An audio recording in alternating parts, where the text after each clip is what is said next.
नमस्कार दोस्तों, मैं हूं विजय विद्रोही और आप देख रहे हैं अनकट। तो अमेरिका में कोरोना की तीसरी लहर शुरू हो गई है। यूरोप के कुछ देशों में चौथी लहर ने दस्तक देनी शुरू कर दी है। हिंदुस्तान में भी तीसरी लहर दस्तक दे रही है। टक टक की आवाज आ रही है, खतरे की आवाज आ रही है। दुनिया भर में 2 दिन पहले कोरोना के 7,48,000 नए मरीज मिले हैं। 84 दिन बाद इतनी बड़ी संख्या। इससे पहले 84 दिन पहले करीब 14 मार्च को 7,16,000 मरीज मिले। अमेरिका में कुछ दिन पहले तक 60,000 मरीज रोज मिल रहे थे कोरोना के नए। अब इनकी संख्या दुगनी हो गई है, 1,20,000। आप कहेंगे अमेरिका में हो रहा है, 10-12 हजार किलोमीटर दूर हो रहा है। हिंदुस्तान में तो सारी चीजें कंट्रोल में है। केरल छोड़ दें, तेलंगाना छोड़ दें, तमिलनाडु छोड़ दें, कर्नाटक छोड़ दें, नॉर्थ ईस्ट छोड़ दें, छोटे छोटे राज्य। नहीं, हिंदुस्तान में कोरोना की तीसरी लहर की संभावना या आशंका जो भी कहे, बहुत तेजी से फैलती जा रही है, क्योंकि हिंदुस्तान में दूसरी लहर के खत्म होने के बाद पहली बार आर नॉट फैक्टर 1 को क्रॉस कर गया है। आर नॉट फैक्टर यानी रिप्रोडक्टिव फैक्टर, यानी कि एक व्यक्ति कितने लोगों को कोरोना का संक्रमण फैला सकता है जो खुद संक्रमित है। तो ये हो गया है 1.01, यानी एक संक्रमित व्यक्ति एक से ज्यादा लोगों को संक्रमण फैला सकता है। ये खतरनाक स्थिति इसलिए है क्योंकि ये डेल्टा वेरिएंट है। ये चेचक से ज्यादा फैलता है, बहुत तेजी से फैलता है। इसे एक मौका मिलना चाहिए और ये मौका हम दे रहे हैं मध्य प्रदेश में, जहां आरओ फैक्टर 1.31 हो गया है।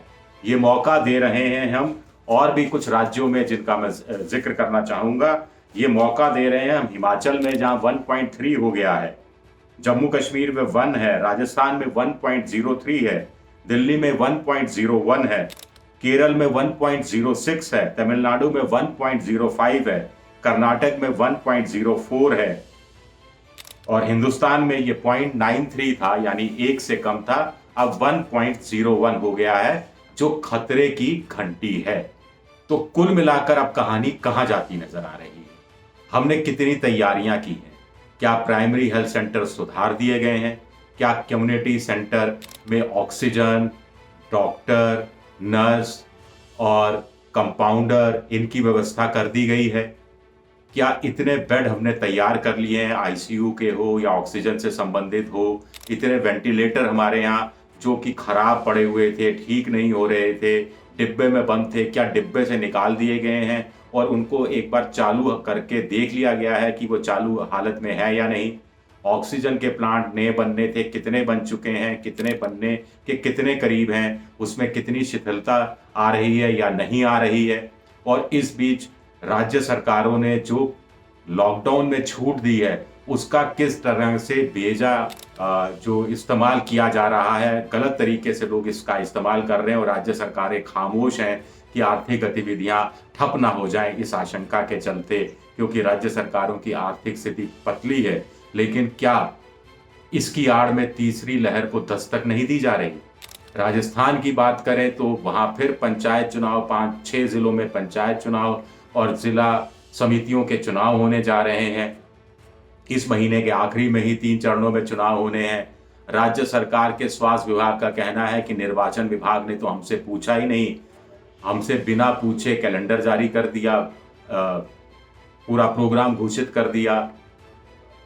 निर्वाचन आयोग का कहना है कि सुप्रीम कोर्ट के ऑर्डर हैं, हाई कोर्ट के ऑर्डर हैं। विशेषज्ञ कह रहे हैं अगर ऐसे ही ऑर्डर थे तो सुप्रीम कोर्ट या हाई कोर्ट निर्वाचन आयोग को जाना चाहिए था। विशेषज्ञों की राय को लेकर आर नॉट फैक्टर जो 1 से ज्यादा राजस्थान में भी हो गया है, उसको लेकर, कुछ जिलों में जहां संक्रमण के केस अभी भी आ रहे हैं उनको लेकर, और इस आशंका को लेकर कि जब 78 लाख लोग वोट डालेंगे, यानी 78 लाख लोग वोट डालेंगे तो स्थिति कितनी भयंकर हो सकती है। ये बात देखते हुए कि राजस्थान में 200 विधायकों में से 60 के आसपास विधायक और मंत्री कुल मिलाकर कोरोना की चपेट में आ चुके हैं। हमने सबक नहीं सीखा, हमने यूपी चुनाव से सबक नहीं सीखा, हमने कुंभ से सबक नहीं सीखा, हाँ, सबक हमने ये सीखा कि कांवड़ यात्रा रोकी, बहुत अच्छा किया, लेकिन केरल की सरकार ने सबक नहीं सीखा। वहाँ पर बकरीद पर छूट दी गई। एकाध ज़िले जो कि मुस्लिम बहुल इलाके हैं, वहाँ ज़्यादा छूट दी गई, तो वहाँ पर 5,000 केस रोज़ मिलने लगे। टोक्यो जहाँ ओलंपिक्स हो रहा है, वहाँ 5,000 केस मिल रहे हैं। जापान में 15,000 से ज़्यादा केस मिल रहे हैं। जर्मनी में यही बात हो रही है।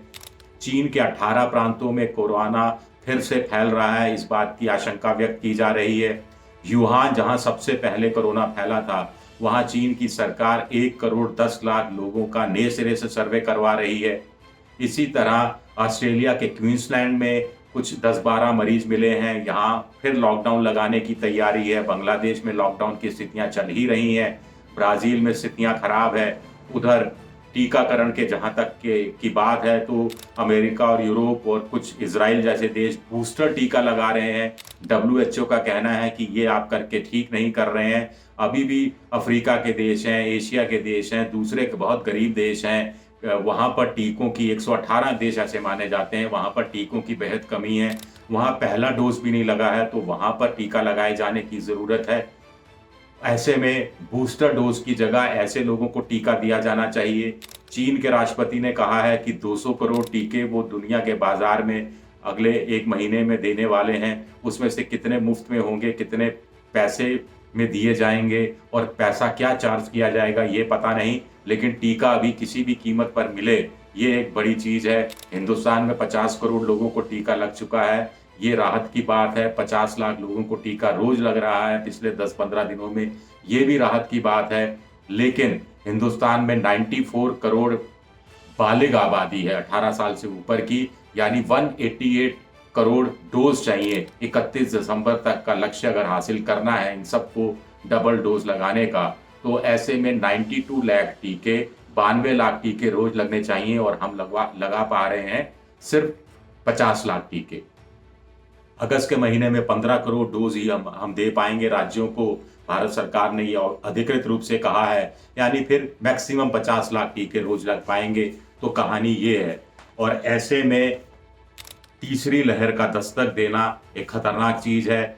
इसमें 2-3 चीजें हो सकती हैं कि तीसरी लहर की दस्तक अगर होती है और डेल्टा वेरिएंट ही रहता है, तो भी स्थिति थोड़ी सी इस रूप में काबू होगी कि पहले जहां 4 लाख मरीज रोज आ रहे थे, अब 50,000 से ज्यादा मरीज नहीं आएंगे। चूंकि 50 करोड़ लोगों को टीका लग चुका, तो एंटीबॉडी बन चुकी, तो ज्यादातर लोगों को, 90% से ज्यादा लोगों को अस्पताल जाने की जरूरत नहीं पड़ेगी।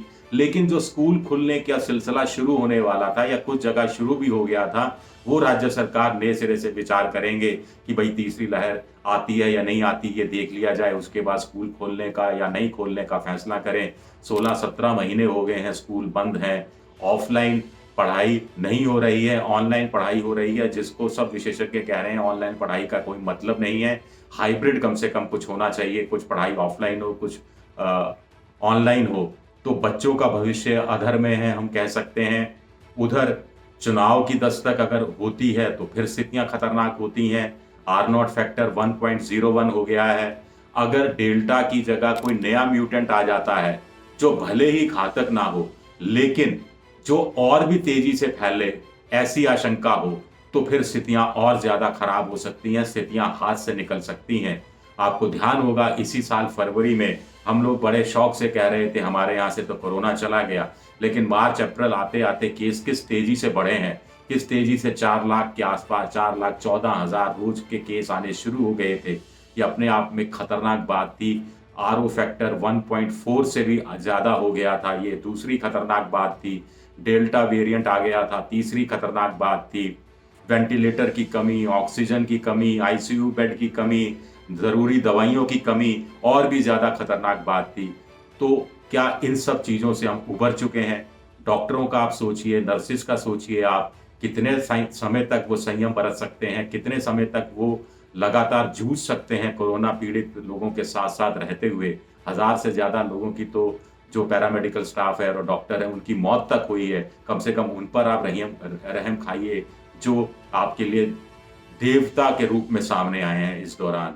तो हमारी और आप सबकी जिम्मेदारी बनती है कि तीसरी लहर से कैसे हम और आप खुद को, अपने परिवार को, अपने पड़ोसियों को बचा सकते हैं। पड़ोसियों को बचाना ज़रूरी है, क्योंकि अगर पड़ोसी नहीं बचा तो आप भी नहीं बच पाएंगे। ध्यान रखिएगा। शुक्रिया आप सबका, बहुत बहुत शुक्रिया।